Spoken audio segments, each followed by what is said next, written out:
I think that if we can't find diplomatic means to solve our problems, we might be doomed as a species. And I don't like being a fear monger. I'm trying to look at the trajectory of the world and how weapons are getting stronger. And, we are on the brink of AI weaponry, and we still seem to think that violence is the best answer. And I will agree with you that I think that there's sometimes violence might be the only way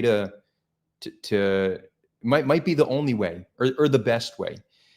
But I think more often than not, it's not the best way. And I think more often than not, it's just our go-to.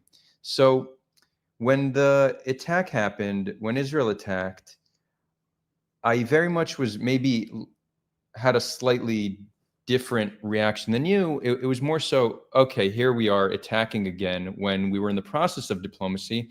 But I also wanted to be honest and say, look, is it possible that I'm being naive and that diplomacy would have failed and the only way is through military force? I want to be honest and say, yeah, perhaps there is no diplomatic route, but I'm not convinced.